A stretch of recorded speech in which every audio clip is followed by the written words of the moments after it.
Social, economic, political न्याय होगा, liberty होगी, हमको आज़ादी होगी सोचने की, बोलने की, किसी भी धर्म का पालन करने की, हमारे लिए बराबरी होगी, हर तरह की बराबरी होगी, किसी के खिलाफ कोई भेदभाव नहीं किया जा सकता किसी नाजायज़ आधार में। और फ्रेटर्निटी होगी, यानी कि आपस में भाईचारा होगा। इस देश में बहुत तरह के लोग रहते हैं, बहुत धर्मों के, खान पान अलग है, भाषा अलग है, तो देश में भाईचारा होगा सब लोगों के बीच में, क्योंकि कोई भी देश तभी मजबूत रहता है। देखिए, पहली बात तो हमको ये समझनी चाहिए कि ये जो अलग अलग धर्म हैं, अलग अलग भाषाएं हैं, अलग अलग खान पान है, अलग अलग कल्चर है, ये एक किसी भी समाज की, देश की मजबूती होती है, उसकी कमज़ोरी नहीं होती। जो लोग ये कह रहे हैं आज और जो इस तरह से सोचते हैं कि हमको हिंदू राष्ट्र बनाने की ज़रूरत है और सब लोग एक ही तरह के हों, वो ये नहीं समझ रहे हैं। देखिए, लड़ाने से तो, लोगों को लड़ाने से तो देश कमज़ोर होता ही है, लेकिन सब लोगों को एक तरह का बनाने से भी देश कमज़ोर होता है। ये जो अलग अलग भाषाएं, धर्म, कल्चर है, ये हमारी मजबूती है, देश की मजबूती है। और इसीलिए हमारे संविधान में बोला गया कि सब में भाईचारा होना चाहिए, फ्रेटर्निटी होनी चाहिए। सुप्रीम कोर्ट ने कई बार ये बात बोली है। देखिए, सूचना के अधिकार का कानून तो बाद में बना, लेकिन उससे बहुत साल पहले, सन 74 में सबसे पहले सुप्रीम कोर्ट ने ये बात बोली कि देखिए, जनता जो है वो इस देश की मालिक है, और इसलिए जो मालिक है उसको ये जानने का, और जो मंत्री लोग हैं, जो सेक्रेटरी लोग हैं, सरकारी पद पर जो बैठे हैं, ये जनता के नौकर हैं, उनके सर्वेंट्स हैं, पब्लिक सर्वेंट्स हैं। और इसलिए जो मालिक है उसको ये जानने का पूरा अधिकार होना चाहिए कि उसके नौकर उसके लिए जो काम कर रहे हैं वो क्या कर रहे हैं, कैसे कर रहे हैं। इसलिए सुप्रीम कोर्ट ने सन 74 के बाद लगातार कई फैसलों में ये बात बोली कि ये सब जानने का अधिकार तो हमारा मौलिक अधिकार है। हमारा जो मौलिक अधिकार, जो फ्रीडम ऑफ स्पीच है, उसी का हिस्सा है, उसी का हिस्सा है।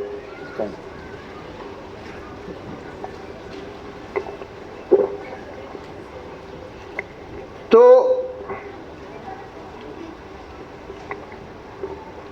इन सारे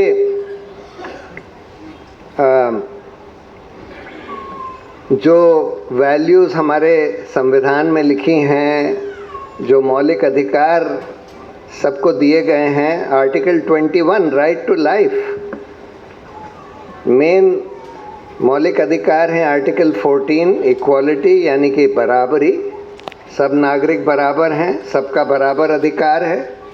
दूसरा आर्टिकल 19 जिसमें सिविक राइट्स हैं।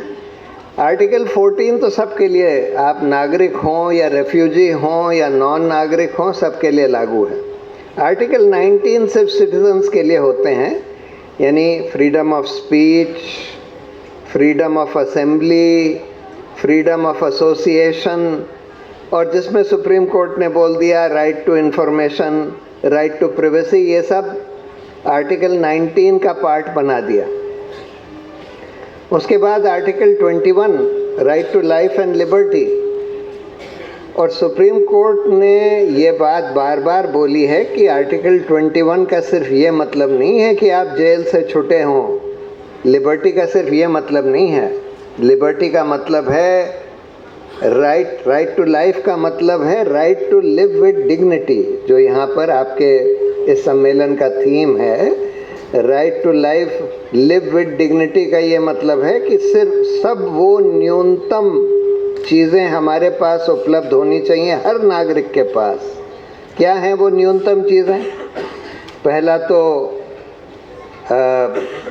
खाना, पानी, सर के ऊपर छप्पर, उसके बाद बेसिक हेल्थ केयर, बेसिक शिक्षा, ये सब लोगों के पास उपलब्ध होनी चाहिए। यानी कि सरकार का ये दायित्व है कि ये सारी चीज़ें, सुविधाएं सारे नागरिक को उपलब्ध होनी चाहिए। इस पर अभी सुप्रीम कोर्ट ने डायरेक्टली बोला नहीं है कि राइट टू एम्प्लॉयमेंट यानी कि रोज़गार का अधिकार, लेकिन मेरी राय में रोज़गार का अधिकार भी आर्टिकल 21 का right to live with dignity का एक पार्ट है। और इन सब राइट्स को प्रोटेक्ट करने के लिए, इनकी रक्षा करने के लिए बहुत सारे इंस्टीट्यूशंस संविधान ने बनाए और फिर कुछ बाद में कानून से बने। संविधान ने तो बनाया एक न्यायपालिका जो हमारे मौलिक अधिकारों की रक्षा करेगी और जिसको ये दायित्व दिया गया कि वो कार्यपालिका और विधायिका को अपने अपने दायरे में रखे और जो काम उनको करना चाहिए वो काम करने के लिए उनको मजबूर करे। बहुत बड़ा दायित्व न्यायपालिका को दिया गया और इसीलिए ये कोशिश करी गई कि न्यायपालिका सरकार से स्वतंत्र रहे। लेकिन आज तो हम बिल्कुल दूसरा नज़ारा देख रहे हैं कि न्यायपालिका, सब जगह ये दिखने लगा है कि न्यायपालिका जो है उसकी स्वतंत्रता, सरकार से स्वतंत्रता ख़त्म होती जा रही है। और जैसे कि बाकी इंस्टीट्यूशंस में कर दिया, और भी इंस्टीट्यूशंस बनाए गए। इलेक्शन कमीशन बनाया गया कि हमारे देश में चुनाव ईमानदारी से, निष्पक्ष तरीके से करे जा सकें। लेकिन हम देख रहे हैं कि इलेक्शन कमीशन भी पूरी तरह से सरकार के हाथ में आ गया है और सरकार के ही इशारों पर काम कर रहा है। कंट्रोलर एंड ऑडिटर जनरल बनाया गया।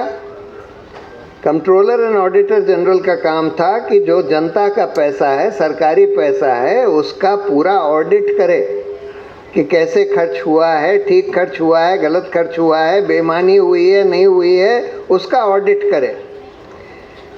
वो भी काफ़ी हद तक, पूरी हद तक तो अभी सरकार के कब्ज़े में नहीं आया, काफ़ी हद तक सरकार के कब्ज़े में आ गया, क्योंकि जो ऊपर के लोग हैं, जो कंट्रोलर एंड ऑडिटर जनरल है, वो ये लोग बिल्कुल अपना आदमी जो इनके अंगूठे के नीचे हो उसको अपॉइंट कर रहे हैं। लेकिन क्योंकि सीएजी में एक इंडिपेंडेंट कैडर रहा है, बहुत सालों से रहा है, अभी उस तरह से पूरा उसको कमज़ोर नहीं कर पाए हैं।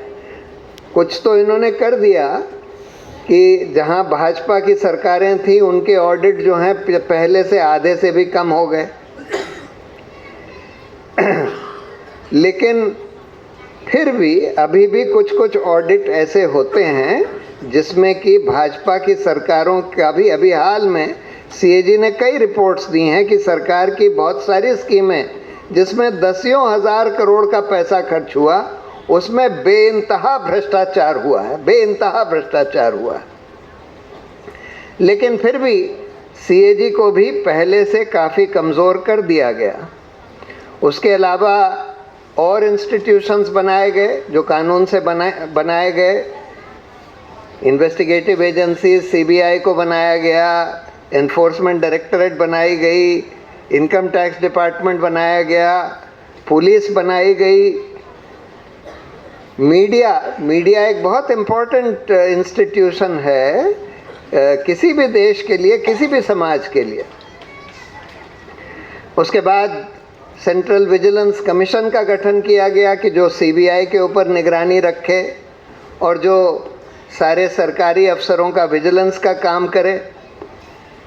नेशनल ह्यूमन राइट्स कमीशन बनाया गया कि अगर मानव अधिकारों का उल्लंघन हो रहा है तो उसको देखे, उस पर सरकार को आदेश दे, लोगों को दंडित करे, ये सब अधिकार दिए गए।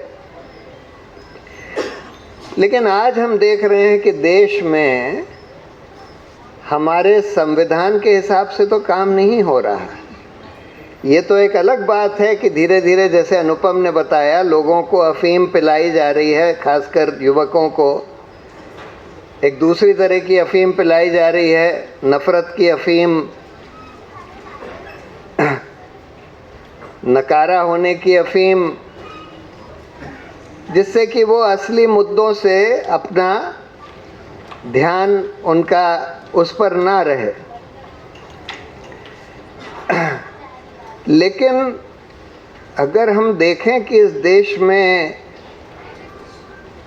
और कोशिश ये करी जा रही है कि लोगों को ये एहसास ही ना हो पाए कि वो असल में देश के मालिक हैं और जो सरकारें हैं वो उनकी नौकर हैं, और एक एक करके जो भी हमारे कॉन्स्टिट्यूशनल वैल्यूज़ लिखे गए थे, अगर आप देखें सॉवरेन, कि हमको संप्रभुता, यानी हम तय करेंगे कि हमारी नीतियां क्या होंगी।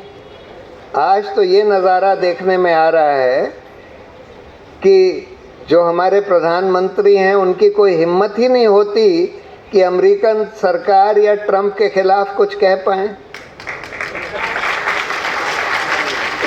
कितना भी वो अत्याचार कर ले, कितना भी हमको गाली दे दे, लेकिन इनके मुंह से चूं भी नहीं निकलती। वही हिसाब चीन के खिलाफ है कि चीन हमारे ज़मीनों का कब्ज़ा कर ले, हजारों वर्ग किलोमीटर हमारे ज़मीनों का कब्ज़ा कर ले, लेकिन इनकी हिम्मत नहीं होती कि चीन के खिलाफ कुछ बोल दें। उसके बाद सेक्युलर, सॉवरेन सेक्युलर, कि हमको धर्मनिरपेक्ष होना है। आज हम देख रहे हैं कि लगातार सड़कों पर मॉब लिंचिंग हो रही है, मुसलमानों और ईसाइयों के ऊपर हमले करे जा रहे हैं, कभी ये कह के कि भाई इन्होंने गाय को काटा है, कभी ये कह के कि लव जिहाद हो गया है, कभी ये कह के कि धर्म परिवर्तन कर रहे हैं। मतलब बिल्कुल सड़कों पर गुंडागर्दी अल्पसंख्यक समाज के खिलाफ चल रही है, और सरकारें और पुलिस उसको रोकने के बजाय उसको बढ़ावा दे रही हैं। बहुत ही दुर्भाग्य की बात है कि ये हो रहा है, और ये हमारे देश को कमज़ोर कर रहा है। एक तो जब आप लोगों को लड़ाएंगे धर्म के आधार पर, तो वैसे ही कमज़ोर होगा देश, और दूसरा फ्रेटर्निटी, भाईचारा नहीं रहेगा, एक दूसरे के साथ भाईचारा नहीं रहेगा, और आप डाइवर्सिटी कम करेंगे तो उससे भी कमज़ोर होगा देश। दूसरा, तीसरा, सोशलिस्ट। अब देखिए क्या हो रहा है। सोशलिस्ट का मतलब था कि पहला तो कि भाई हर एक नागरिक को कम से कम न्यूनतम सुविधाएं मिलेंगी, और दूसरा ये था कि गैर बराबरी कम होगी। लेकिन आज हम बिल्कुल उल्टी तरफ जाते हुए देख रहे हैं देश को। एक तरफ तो ऐसे करोड़ों करोड़ों लोग हैं, इंडिया में सबसे ज़्यादा मेल न्यूट्रिशन है, चाइल्ड मेल न्यूट्रिशन, जिन बच्चों को 2 वक्त का खाना भी नहीं मिलता, और जो मेल नरिश्ड हैं, हिंदुस्तान में सबसे ज़्यादा परसेंटेज है, किसी भी देश से ज़्यादा। शिक्षा नहीं मिल रही। अभी अनुपम ने बताया कि इतने सारे स्कूल बंद कर दिए गए हैं। देखिए, 2 ऐसे क्षेत्र हैं जिसमें निजीकरण नहीं होना चाहिए, 2 ऐसे एरियाज। एक तो जो मोनोपोली एरियाज हैं, जो मोनोपोली सेक्टर्स हैं, जैसे एयरपोर्ट्स हैं, पोर्ट्स हैं, रेलवे है, जहाँ पर नेचुरल मोनोपोली होती है, वहाँ पर प्राइवेटाइजेशन कतई नहीं होना चाहिए, नहीं तो आप प्राइवेट मोनोपोली बना रहे हैं। अगर आज आपने ये सारे एयरपोर्ट्स, पोर्ट्स अडानी को दे रखे हैं, कल को अडानी अगर ये बोल दे कि भाई हम तो पोर्ट बंद कर देंगे, हमारी ये डिमांड पूरी करिए, वो ब्लैकमेल कर सकते हैं। अभी इंडिगो के पास तो पूरी मोनोपोली भी नहीं थी, 60% मार्केट शेयर इंडिगो एयरलाइंस के पास था। उसने सरकार को सक्सेसफुली ब्लैकमेल कर लिया कि हमारे ऊपर ये नियम मत लागू करिए, और सरकार को वापस करना पड़ा, क्योंकि उन्होंने पूरी एयरलाइंस को ठप कर दिया था। तो इसलिए प्राइवेट मोनोपोली तो कतई नहीं हो सकती देश में, लेकिन हम लोग बनाते चले जा रहे हैं। दूसरा वो सेक्टर है जो सोशल सेक्टर जिसको कहते हैं, जिसमें सब्सिडीज़ की ज़रूरत है।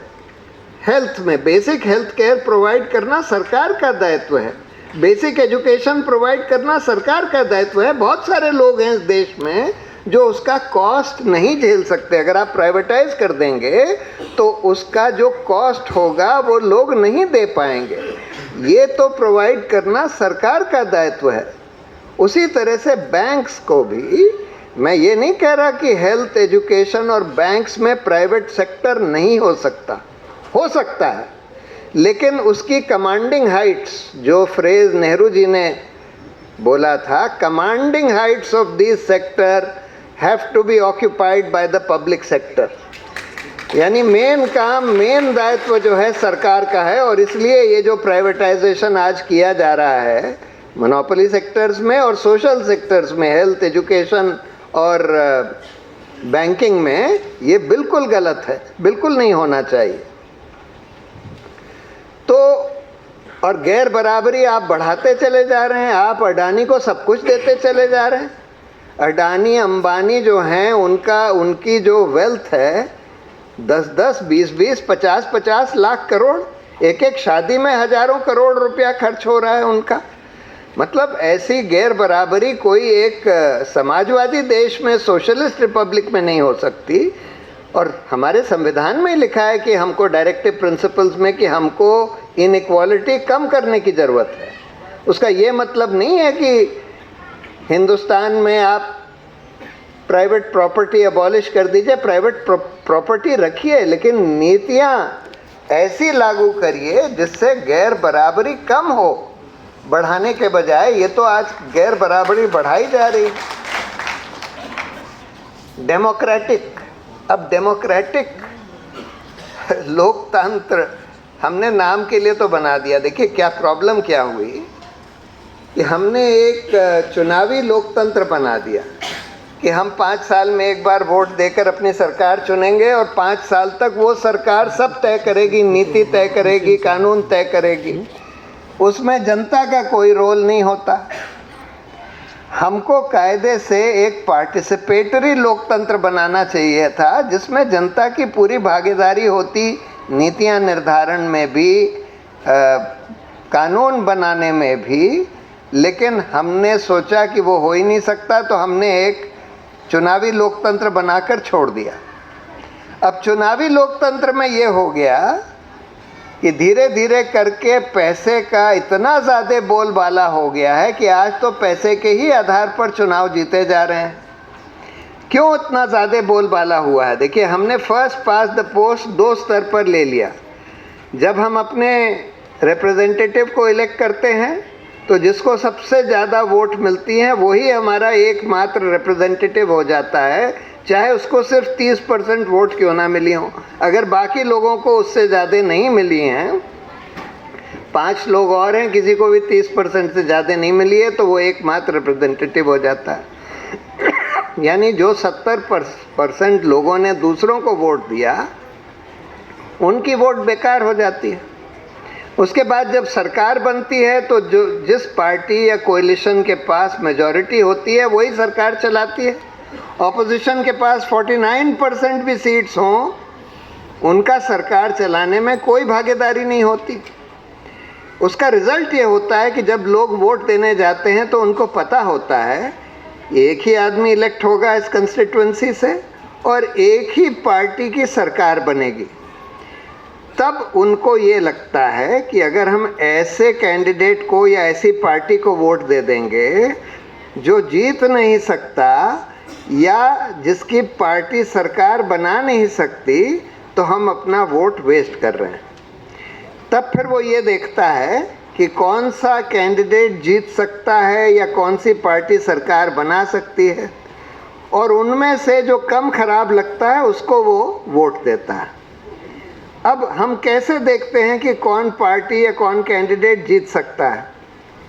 इसका अनुमान हम इससे लगाते हैं कि उसकी विजिबिलिटी कितनी है। अगर कोई कैंडिडेट या पार्टी बहुत अच्छी है, हम मानते हैं कि सबसे अच्छी पार्टी, सबसे अच्छा कैंडिडेट है, लेकिन उसकी विजिबिलिटी ही नहीं है, कहीं दिखाई नहीं देता, कोई पोस्टर वोस्टर नहीं है, कोई उसका प्रचार नहीं है, तब हमको लगता है कि भाई ये तो जीत नहीं सकता, इसको वोट देने से क्या फ़ायदा, तब फिर हम दूसरों में से किसी को चूज़ करते हैं। और ये विजिबिलिटी जो है सारी की सारी पैसों से आती है, करीब करीब सारी की सारी, क्योंकि पैसों से आप अखबार में, टीवी पर इश्तिहार अपने कर सकते हैं, पैसों से आप बड़ी बड़ी होर्डिंग्स लगा सकते हैं, पैसों से आप पोस्टर्स, हैंडबिल्स बना बना कर बंटवा सकते हैं, आपके पेड वर्कर जो हैं इधर उधर जाके बांट सकते हैं, और पैसों से ही आज बड़ी बड़ी रैलीज हो रही हैं। और पैसा जो है आज देखिए, अभी जो आंकड़े निकले हैं कि किस पार्टी के पास को कितने इलेक्टोरल बॉन्ड्स मिले, किस पार्टी को कितने कॉरपोरेट डोनेशंस मिले, किस पार्टी को कितने इलेक्टोरल ट्रस्ट से डोनेशंस मिले, उसमें सब में निकल कर ये आ रहा है कि भाजपा को 85% पैसा सिर्फ एक पार्टी के पास आया है, भाजपा के पास, और ये तो वो पैसा है जो बैंक के थ्रू आया है। कैश से तो कितना भी पैसा ये लोग कमा सकते हैं, क्योंकि यानी कि सिर्फ 15% पैसा बाकी सब पार्टियों का मिलाकर है, 85% पैसा सिर्फ एक पार्टी के हाथ में है। और कैश देखिए, अडानी क्या है, अडानी इनका बैंकर है, अडानी को इन्होंने कई लाख रुपए का फायदा कराया है, कई लाख करोड़ का फायदा कराया है, कई लाख करोड़। अडानी को अमेरिकन गवर्नमेंट के प्रोसिक्यूशन से बचाने के लिए भी इन्होंने जी जान लगा दी है। 2 साल तक तो नोटिस ही नहीं सर्व होने दिया, वहाँ का जो नोटिस आया था अमेरिकन कोर्ट का अडानी को। यानी अडानी की जान, इनके ये तोते की जान इनके हाथ में है।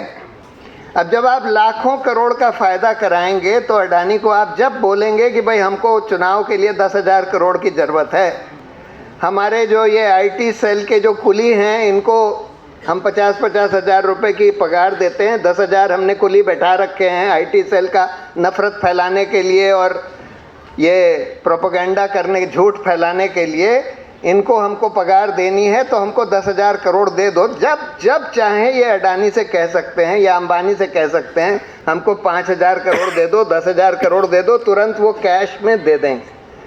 यानी पैसा सारा बेइंतहा इनके पास है। इन्होंने ऐसा जाल बना दिया है कि पैसा सब इनके हाथ में आ गया है, और इस पैसे के दम पर ये चुनाव भी लड़ते हैं, ऑपोजिशन के एमएलएस को खरीद भी लेते हैं, सरकारें ऑपोजिशन की गिरवा भी देते हैं, खरीद के सब कुछ कर रहे हैं। तो और दूसरी तरफ ये ईवीएम, देखिए ईवीएम में क्या हुआ कि इलेक्ट्रॉनिक वोटिंग मशीन जो पहले थी उसमें तो कोई सॉफ्टवेयर नहीं होता था शुरू में जब आई, लेकिन पिछले कुछ साल से उसमें सॉफ्टवेयर डाल दिया गया है। अब आप किसी मशीन में सॉफ्टवेयर डाल दें तो सॉफ्टवेयर अगर उसमें ऐसा डाल दें कि भाई वोट तो जो पड़े सो पड़े, लेकिन हर तीसरा वोट एक दूसरी पार्टी को चला जाएगा, हर तीसरा वोट भाजपा को चला जाएगा, तो उसमें आप कुछ भी प्रेस करते रहें लेकिन हर तीसरा वोट उधर जाता रहेगा, ऐसा सॉफ्टवेयर उसमें डाला जा सकता है। इसलिए सुप्रीम कोर्ट ने बोला कि ये वीवीपैट मशीन लगाइए, पेपर ट्रेल होना चाहिए। अब वीवीपैट मशीन लगा तो दी, एक पेपर स्लिप प्रिंट होती है, जब आप बटन दबाते हैं ईवीएम का तो एक पेपर स्लिप वीवीपैट मशीन में प्रिंट होकर गिरती है, लेकिन उसको काउंट ही नहीं करते। सिर्फ 2% वीवीपैट मशीन्स को काउंट करते हैं, और उसमें भी ये रूल बना दिया है कि अगर कोई मिसमैच आया ईवीएम में और वीवीपैट के काउंट में तो वीवीपैट काउंट होगा, लेकिन उसका ये मतलब नहीं है कि हम बाकी ईवीएम्स का भी एग्जामिन करेंगे, क्योंकि इसका मतलब है कुछ छेड़छाड़ हुई है उसके सॉफ्टवेयर में, वो भी नहीं करते। तो रिज़ल्ट ये है कि आज वीवीपैट की काउंटिंग नहीं हो रही, ईवीएम में छेड़छाड़ करने की संभावना है, लेकिन अभी तक ये एविडेंस नहीं है कि ईवीएम में कोई बहुत बड़ी छेड़छाड़ करी गई है। ये कर दूसरी चीज़ रहे हैं, ये वोटर्स लिस्ट से छेड़छाड़ कर रहे हैं। ये जो स्पेशल इंटेंसिव रिवीजन जो शुरू किया है, ये वोटर्स लिस्ट बदलने के लिए किया है। देखिए, इतिहास में पहले जब 1950 का चुनाव हुआ था या 50 के बाद जो पहला चुनाव हुआ था, उसके लिए तो नई वोटर्स लिस्ट बनाई गई थी, लेकिन उसके बाद हिंदुस्तान में कभी नए सिरे से वोटर्स लिस्ट नहीं बनाई गई। पहली बार नए सिरे से वोटर्स लिस्ट बनाई जा रही है इस SIR के ज़रिए, और इसी की वजह से करीब 15% लोगों के नाम वोटर्स लिस्ट से कट गए हैं। यानी कि जो पॉपुलेशन का अनुमान है, ये एडल्ट पॉपुलेशन इस राज्य में कितनी है, और जो लोग ड्राफ्ट रोल पर आ रहे हैं, ये जो ड्राफ्ट रोल बना रहे हैं, उसमें से 15% कट गए हैं, क्योंकि इन्होंने पहली बार ये बोला है कि सब लोगों को एन्यूमरेशन फॉर्म भरना पड़ेगा और कुछ डॉक्यूमेंट्स दिखाने पड़ेंगे। और बहुत सारे ऐसे लोग हैं, खासकर जो कमज़ोर वर्ग के लोग हैं, वो एन्यूमरेशन फॉर्म नहीं भर पाते, डॉक्यूमेंट्स नहीं दिखा पाते, जिसकी वजह से जिन लोगों के नाम कटे हैं वो ज़्यादातर वही लोग हैं जो कमज़ोर लोग हैं, खासकर विमेन के नाम बहुत कटे हैं, महिलाओं के। तो एक्चुअली ये कोशिश इनकी ये है, देखिए कोशिश क्या थी, कोशिश ये थी कि पहले तो इन्होंने सोचा कि हम हिंदू राष्ट्र डिक्लेयर कर देंगे, हमारी सरकार आएगी, हम संविधान को बदल देंगे और बोल देंगे कि अल्पसंख्यकों का वोटिंग राइट नहीं रहा। लेकिन फिर इनको रियलाइजेशन हुआ कि वो तो मूल आधार है संविधान का, उसको नहीं बदल सकते। सुप्रीम कोर्ट कई बार कह चुका है तो मूल आधार है।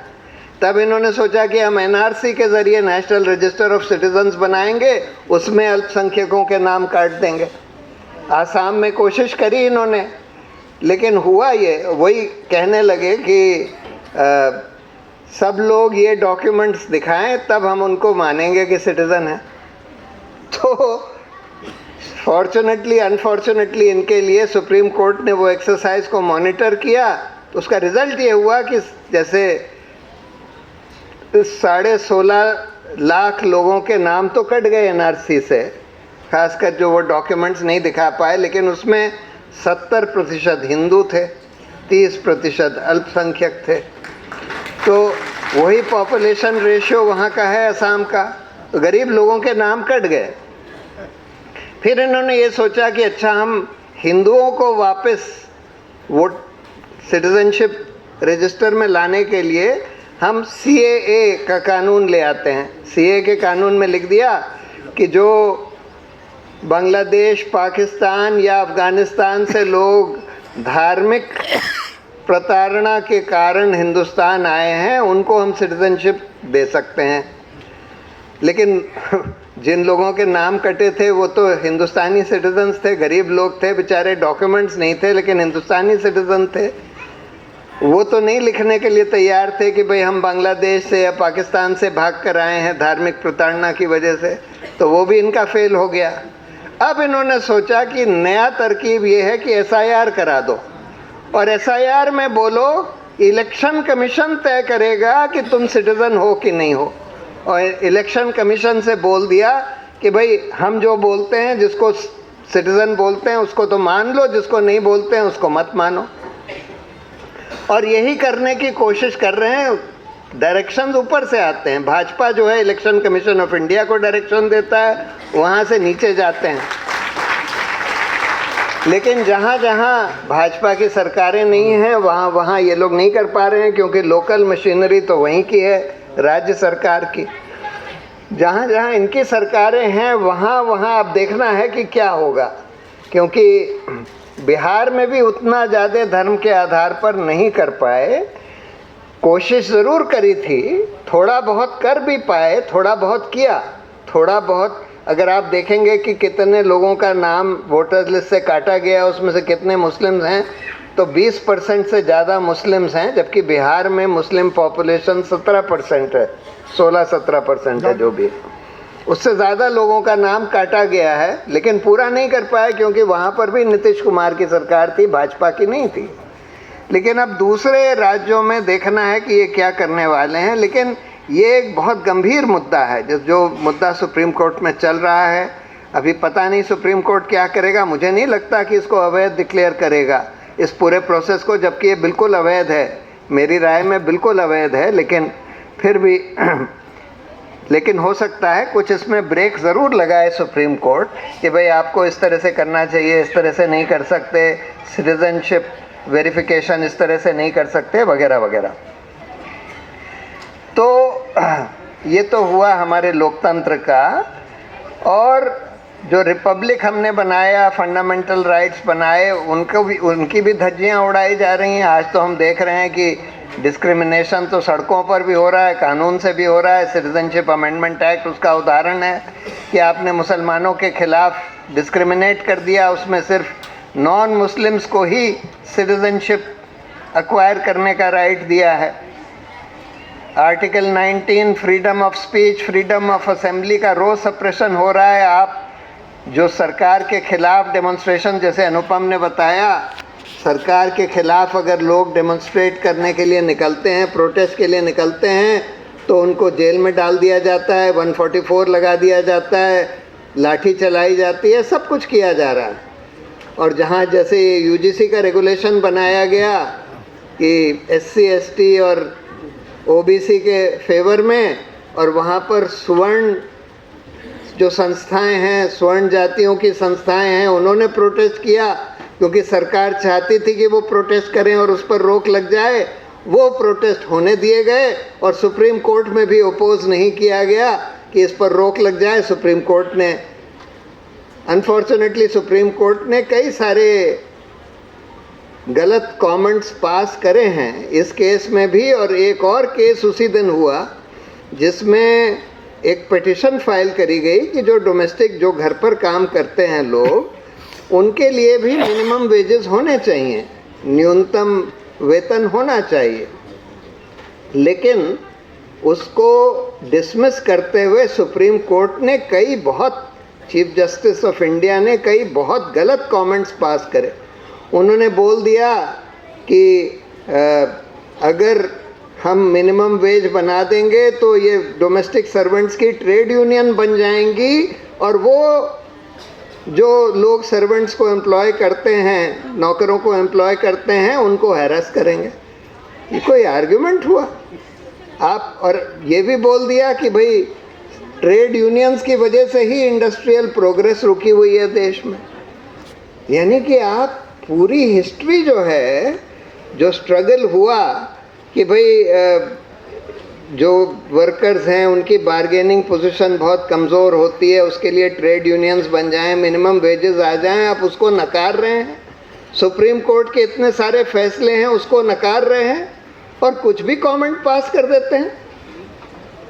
ये दिखाता है कि सिर्फ इस सरकार का ही नहीं, कि इस सरकार की तो मानसिकता दिख ही रही है कि गरीब के खिलाफ है।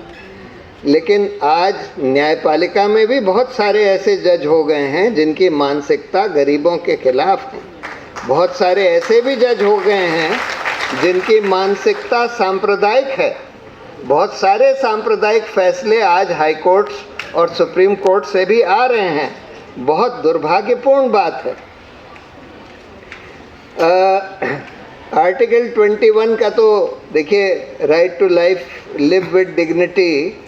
अब लिबर्टी भी हमारी खतरे में है। जो सरकार के खिलाफ बोलता है उसको जेल में डाल देते हैं, झूठे केस बनाकर अल्पसंख्यकों के खिलाफ झूठे केस बनाकर जेल में डाल रहे हैं। और जो life, right to live with dignity वाली बात है कि मतलब फूड में भी देखिए इन्होंने क्या किया है। हम लोगों का एक केस चल रहा है सुप्रीम कोर्ट में कि बहुत सारे लोगों को राशन कार्ड नहीं दिए गए हैं क्योंकि इन्होंने एक आर्टिफिशियल सीलिंग बना दी है कि बस 50% लोग जो अर्बन एरियाज़ में रहते हैं और 75% लोग जो रूरल एरियाज़ में रहते हैं उन्हीं को राशन कार्ड मिलेगा।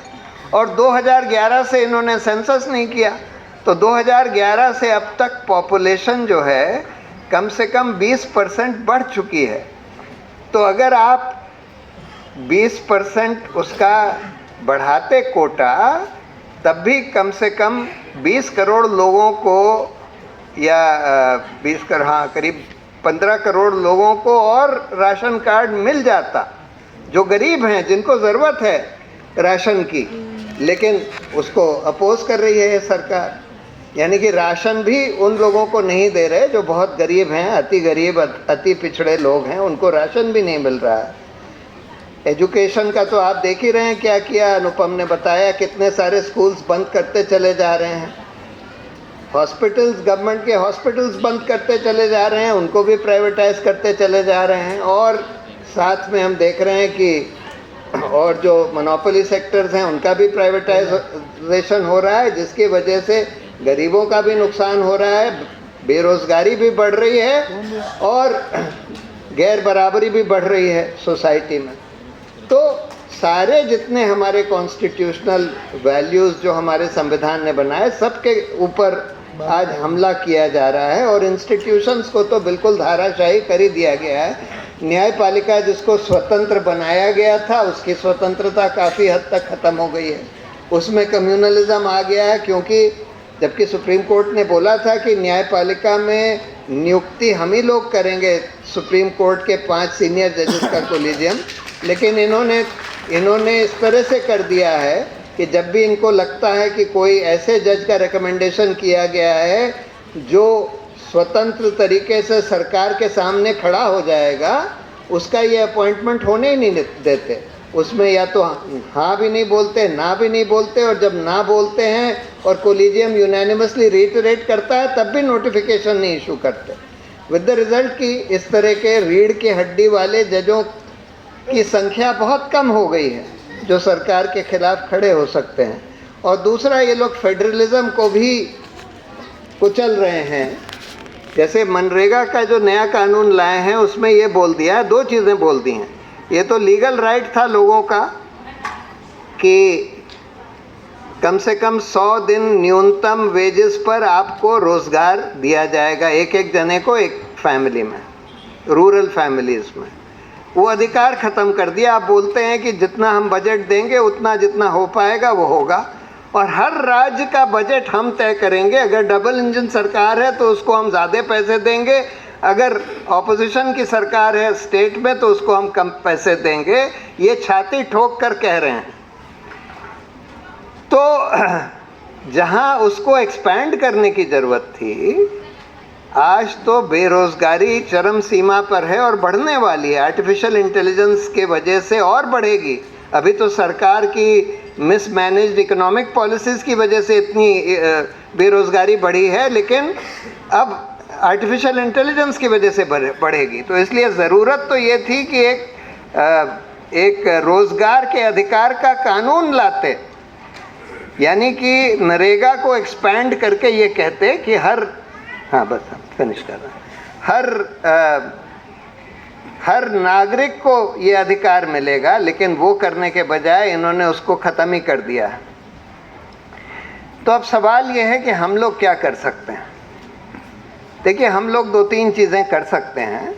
पहली बात तो इन लोगों ने जो झूठ फैलाया है, जो अफीम पिलाई है हमारे युवकों को, जो नफ़रत फैलाई है, इसका इलाज हम लोग कर सकते हैं अगर हम लोग एकजुट होकर, ऑर्गेनाइज होकर इनकी आईटी सेल के बनाम हम अपनी IT cell, people's IT cell बनाएं। और जिसको कहते हैं, योगेंद्र यादव कहते हैं, इन्होंने तो एक ट्रोल आर्मी बना रखी है झूठ, नफ़रत और अफीम फैलाने के लिए। हमको एक ट्रुथ आर्मी बनानी है, बिल्कुल उल्टा काम करने के लिए। यानी कि हम लोग प्यार बांटेंगे, हम लोग सच फैलाएंगे, हम लोग बताएंगे लोगों को कि भाई मुसलमानों का क्या कितना कंट्रीब्यूशन है, ईसाइयों का कितना कंट्रीब्यूशन है हमारे इंडिपेंडेंस में, हमारे समाज में, और क्या फ़ायदे हैं इस तरह की डाइवर्स सोसाइटी के। और ये सब असली मुद्दों के बारे में हम लोगों को बताएंगे, जो जनता में ये लोग चाहते हैं कि युवक ना समझ पाएँ कि असली मुद्दे क्या हैं। इन लोगों ने आईटी सेल में 50-50 हज़ार रुपये पगार देकर 5-10 हज़ार लोगों को बैठाया हुआ है। हम लोग तो लाखों लोगों को वॉलंटियर ट्रुथ आर्मी बना सकते हैं, जो अपने दिन का बस 1 घंटा दें इस काम के लिए। बस 1 घंटा दें, बस ऑर्गेनाइज करने की ज़रूरत है। हाँ, तो ये सब हम लोग बहुत आसानी से कर सकते हैं, ऑर्गेनाइज करने की ज़रूरत है। दूसरी बात, हम लोगों को पीस कमिटीज़ बनानी चाहिए। हर डिस्ट्रिक्ट में एक पीस कमेटी होनी चाहिए जिसमें कि हर धर्म के अच्छे अच्छे रिस्पेक्टेड लोग हों, और जहाँ पर भी कहीं इस तरह का दंगा कराने की या कम्युनल मिसचिफ कराने की कोशिश हो रही हो, वहाँ लोगों को आगाह करें और वहाँ उसको रोकने का काम करें। और दूसरी बात, अलग अलग धर्म के लोगों को आपस में मिलाने का, जितने भी रिलीजियस फेस्टिवल्स होते हैं सब में सारे लोगों को बुलाने का, जिससे कि एक दूसरे के बारे में लोगों की समझ बढ़े और भाईचारा बढ़े। और एक लास्ट चीज़, देखिए ये एक बहुत बड़ा आंदोलन हो सकता है, और मैं अनुपम से ये बात कई सालों से कह रहा हूँ कि एक आंदोलन सिर्फ रोज़गार के ऊपर, जिसमें हम 4 मुद्दे उठाएं। पहला मुद्दा कि एक रोज़गार के हक के कानून बनाया जाए, और उसका ढांचा हम लोग बनाकर दे सकते हैं, जैसे हमने लोकपाल के ढांचा बनाकर दिया। और उस पर हम बोलें कि भाई हर नागरिक को रोज़गार का अधिकार होना चाहिए। अगर उसके पास रोज़गार नहीं है और सरकार नहीं दे सकती कम न्यूनतम वेतन पर भी, तो उसको उसके इर्द गिर्द कम से कम अनएम्प्लॉयमेंट अलाउंस मिलना चाहिए। दूसरा ये कि अंधाधुंध निजीकरण जो हो रहा है सोशल सेक्टर का, मोनोपोली सेक्टर का, ये बंद होना चाहिए। तीसरा ये कि जो अंधाधुंध कॉन्ट्रैक्ट लेबर और कॉन्ट्रैक्ट पर अपॉइंटमेंट्स किए जा रहे हैं परमानेंट जॉब्स में भी, ये बंद होना चाहिए। और चौथा ये कि जितने रिक्त पद हैं सरकार में, 1 करोड़ से ज़्यादा रिक्त पद हैं, वो ईमानदारी से जल्दी से भरे जाने चाहिए। इस पर एक युवाओं का बहुत बड़ा आंदोलन देश में खड़ा हो सकता है। युवा